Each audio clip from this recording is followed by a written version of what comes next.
dati kayo Senate President at kayo pinaka-veterano dyan. Kung meron ganito naglalaki ang insertions, ang term ko po dyan, hindi lang bumukol no? Lumobo. Hindi bukol yung pinag-uusapan natin dito sa insertions. Talagang lumolobo. Pwede bang hindi alam yan ng Speaker at saka ng Senate President, ng House Appropriations Committee Chair, tsaka ng Senate Finance Committee Chair? Hindi maaaring hindi nila alam. Ikinalulungkot ko na yun ang opinion ko. Hindi maaaring hindi nila malaman. Nalaman nila yan. Sigurado. At malamang alam din nila kung sino mga naglagay at sino nagpabukol. Kasi sa amin nga kasi nung ako'y Senate President, 4.5 years basta may naramdaman kami ganyan, ay alisin nyo yan. Sinasabi na kagad namin As a matter of fact, nung merong nilusot sa BICAM na hindi na mailusot, kay President Duterte ko sinabi, dinirekta ko nilagay ko rin doon sa budget, hindi ko pinipirmahan. Mag-re-enact tayo. Kung magre-re-enact tayo, hindi ko pipirmahan niya. Sabi ko, karga kayo ng 75 billion, wala sa BICAM wala sa usapan Para saan yan? Di ba? Ganun nung nangyari, kasundo kami ni President Duterte. Sabi niya, sige, pirma mo na. Bibito ko yung lahat ng linyang sasabihin mo. So, sinabit ko sa linya sa kanya. Yun na. From the time, sabi ko na noon from the time of Quezon up to now, yung kaisa-isang budget ng 2018 budget lang, ang Senate President may annotation. Ako yung annotation na yun na sinabi ko, hindi pwede. Ito, ganito. Binigay namin listahan. At binito niya. To give credit where credit is due, binito ni Presidente na dagdagan pa.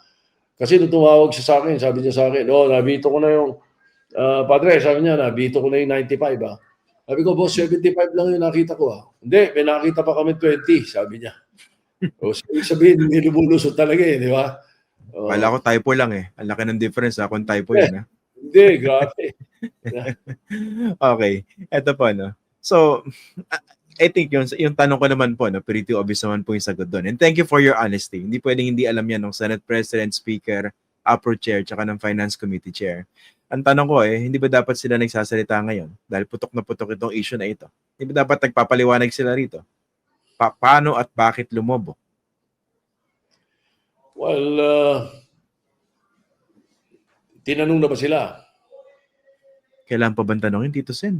Dapat siguro, tanongin ninyo dahil wala tayong naririnig na explanation Dahil ang chairman ng appropriations noon, si Saldico. Kasalukuyang speaker noon si Speaker Martin.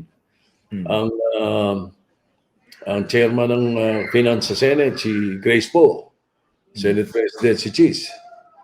So, tanongin sila kung hindi sila nag-i-explika o hindi sila nagsasalita. Sige po. Number 2, dun po sa next question po. Dito naman sa sistema ng insertion, tsaka dun sa corruption na pinag-uusapan natin. Diba lagi merong hand yung politiko dyan dahil sila nag-i-insert. Hindi po ba? Okay. So anong credibility na investigation na ginagawa ng Kongreso, ng House, tsaka ng Senado kung pwedeng kasama ninyo yung mga sabwat dyan? Hindi po ba?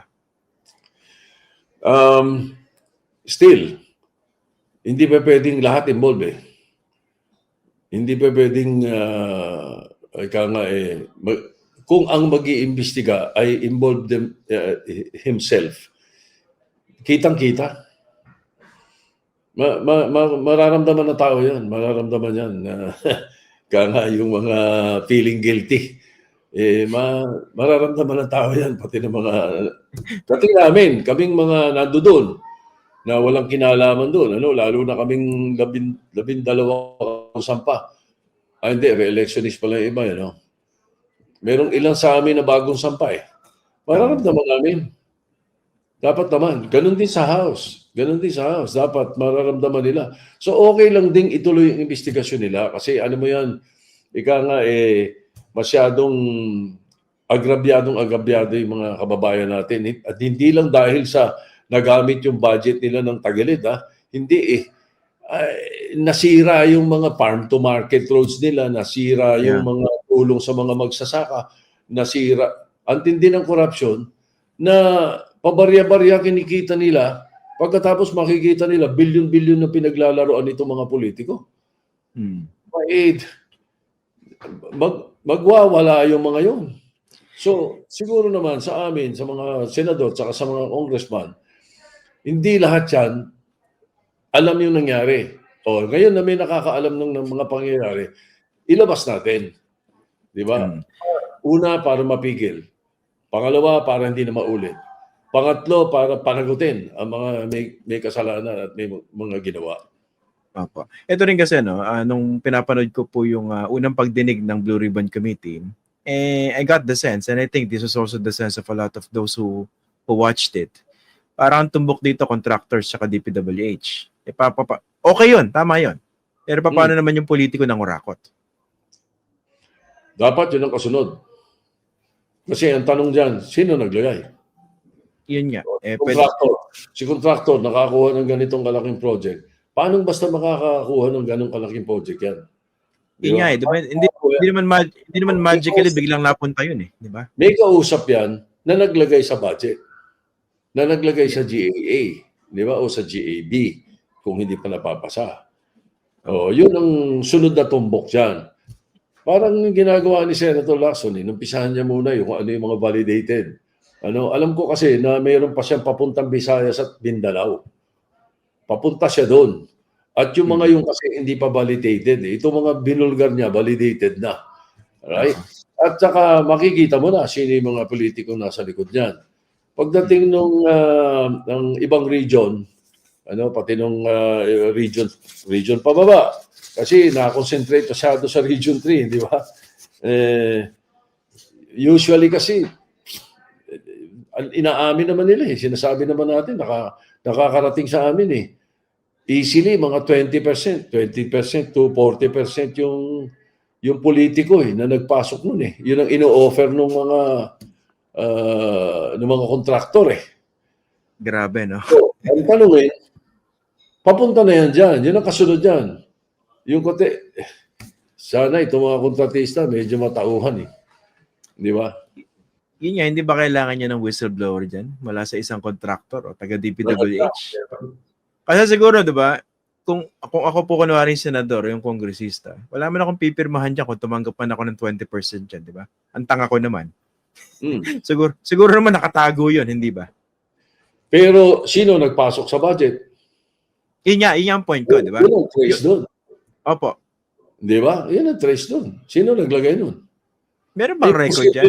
Imposible naman yung kontratista lang ang isinubo niya sa LBRMO o sa opisina sa opisina ng Committee on Appropriations, biglang pinasok niya o basta lang pinasok sa DPWH. Hindi pwede unless nasa DPWH talaga yung budget at doon talaga nagmula at inangkin lang ng politiko. Pwede rin may gano'n hindi all the time insertion yan. Pwede rin gano'n. Kasi ang isa sa mga nababalitaan ko, at nagkakaroon ng away-away din yung mga congressman dyan Kasi may isang senador, mayroon siyang project sa isang probinsya. Yung district na pinataka nun, kuminsan inaangkin nung congressman. Yung pondo? Yan ang kwento. Inaangkin. Imbestigahan nyo rin yun. Kasi yun, kasama sa mga aalamin natin. Kung ito'y chismis, kung ito'y totoo, nangyayari ba talaga to? Malalaman natin. Kaya, balik ako doon sa original Independent People's Commission.